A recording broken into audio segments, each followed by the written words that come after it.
dan Ibu, Mas, Mbak semuanya. Perkenalkan saya Berliantika Dara Amalia, bisa dipanggil Berli. Nah, jadi hari ini saya akan menyampaikan sedikit materi mengenai COVID-19.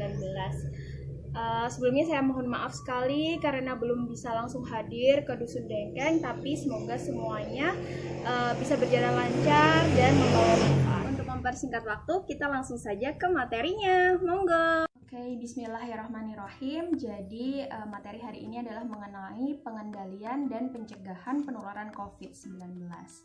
Nah, untuk topik bahasannya ini ada 4. Yang pertama adalah asal-muasal dari virus, yang kedua cara penyebaran, yang ketiga upaya pencegahan, dan yang keempat adalah kesehatan pada masyarakat atau perlindungan kesehatan pada masyarakat.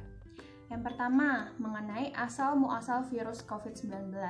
Nah, jadi ini tuh merupakan penyakit menular yang disebabkan oleh SARS-CoV-2 atau Severe Acute Respiratory Syndrome Coronavirus. Itu merupakan jenis coronavirus baru yang belum pernah ditemukan sebelumnya, belum diidentifikasi sebelumnya di manusia. Nah, cara penyebarannya itu dari si COVID-19 ini yaitu melalui droplet yang mengandung virus SARS-CoV-2 ini, yang dia itu bisa masuk ke dalam tubuh melalui mata, kemudian hidung, dan juga mulut. Tanda-tandanya, ada tanda gejala umum, yaitu ada demam, kemudian batuk, dan juga sesak nafas. Untuk masa inkubasinya sendiri adalah rata-rata tuh 5-6 hari, dengan masa inkubasi terpanjang itu 14 hari. Karena itu kenapa biasanya disarankan untuk karantina mandiri selama 14 hari. Nah, pada kasus COVID yang berat itu bisa menyebabkan pneumonia atau peradangan di paru-paru. Terus ada sindrom pernafasan akut, bahkan bisa sampai ke gagal ginjal dan juga kematian. Nah, ini ada data perkembangan virus. Untuk yang positif di Indonesia sampai saat ini ada 83.130, kemudian sembuh ada 41.834, dan yang meninggal ada 3.957 orang. Untuk di daerah Yogyakarta sendiri ini ada ODP 8.106, yang PDP 2090, dan total pasien yang dirawat ada 122. Nah, ini bisa Bapak Ibu lihat sendiri ya, perkembangan virusnya ini memang begitu pesat. Jadi kita di sini berupaya supaya gimana sih kita menjaga diri di era pandemi ini, menjaga diri, menjaga keluarga gitu. Nah, untuk pencegahannya ini kan penularannya kan dari individu ke individu nih. Jadi yang bisa kita lakukan apa saja? Yang pertama ada cuci tangan. Nah, cuci tangan itu yang benar menggunakan air yang mengalir, terus menggunakan cairan antiseptik atau yang berbasis alkohol minimal 20-30 detik, dan hindari menyentuh mata, hidung, dan juga mulut. Nah, untuk langkah cuci tangannya itu ada 5 langkah cuci tangan yang mungkin nanti akan diajarkan teman-teman saya yang ada di Jogja. Yang kedua, pakai masker. Jadi masker itu merupakan alat perlindungan diri, kita bisa sebut utama di era pandemi COVID ini, karena dia kan tadi penyebarannya melalui hidung, bisa mulut. Nah, dia kan menutup tuh. Jadi maskerku melindungimu, maskermu melindungiku. Jadi tidak ada kayak pertukaran virus antar individu gitu. Jadi kita sebut saja, anggap saja semua orang itu bervirus. Jadi kita bisa lebih aware, bisa lebih waspada tentang adanya COVID-19 ini. Yang ketiga itu jaga jarak. Nah, sekarang jaga jarak itu minimal 1 meter, itu minimal sekali ya Bapak Ibu. Jadi ini untuk menghindari terkena droplet atau percikan dari pernafasan tadi oleh orang ke orang atau melalui batuk maupun bersin, karena ya di situ sarangnya dari si SARS-CoV atau COVID-19 ini. Nah, untuk batasan kontak fisik itu kita membatasi untuk berinteraksi, jadi bukan social distancing, kita tidak menjaga jarak sosial, tapi menjaga jarak antar individu. Minimalkan bersentuhan, kemudian berjabat tangan, gitu ya. Karena kita tidak pernah tahu apa yang orang lain telah lakukan atau kontak dengan siapa saja, kita kan nggak tahu. Jadi kita harus harus menjaga diri kita sendiri dan juga keluarga yang kita sayang. Yang kelima, segera ganti dan cuci pakaian. Jadi ibu, bapak ini wajib sekali diperhatikan apabila bapak-bapak dan ibu-ibu habis keluar rumah, selain mencuci tangan dan juga menggunakan masker, itu jangan lupa sebelum menyentuh apapun, sebelum megang anak, gendong anak, itu diusahakan mandi nggih Pak, Bu, mandi yang bersih, kemudian pakaiannya diganti dan segera dicuci, karena virus-virusnya juga bisa itu Bapak Ibu nempel di tubuh, kemudian nempel di baju, kan kita juga tidak pernah tahu, nggih. Jadi harus mandi setelah bepergian.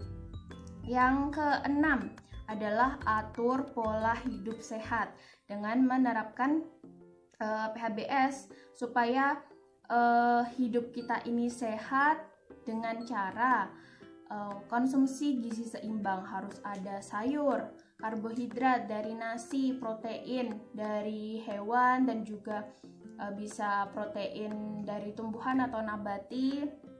Kemudian aktivitas fisik minimal sekali 30 menit sehari. Itu bisa dilakukan 3-4 kali per minggu dan istirahat yang cukup. Jangan lupa minum air putih minimal 8 gelas per hari. Selanjutnya yaitu mengelola penyakit penyerta atau komorbid agar tetap terkontrol. Jadi kalau Bapak Ibu non sewu punya penyakit-penyakit yang sudah dialami sebelumnya, misalnya seperti diabetes atau hipertensi atau penyakit asma atau penyakit paru yang lain, itu kemungkinan terkenanya itu lebih tinggi, memang terkena komplikasinya itu nanti lebih tinggi. Jadi harus terkontrol. Kalau punya diabetes, gula darahnya ya juga harus terkontrol, minum obat yang rutin, menerapkan pola hidup yang sehat. Begitu juga dengan hipertensi. Obat harus tetap dikonsumsi secara rutin, jangan lupa kontrol, kemudian jaga kesehatan, olahraga, makan makanan yang bergizi seimbang. Jadi biar virusnya nggak berani demek Bapak Ibu gitu loh. Nah, yang ke-8 adalah mengelola kesehatan jiwa dan juga psikososial. Jadi usahakan kita itu punya emosi yang positif. Emosi positif tuh yang gimana? Yang gembira, ceria, bahagia, terus suka tebar senyum, bukan tebar pesona ya, tapi bapak-bapak, ibu-ibu. Terus habis itu melakukan kegiatan-kegiatan yang positif, misalnya berkebun atau bercanda sama keluarga, dan hindari informasi-informasi hoax.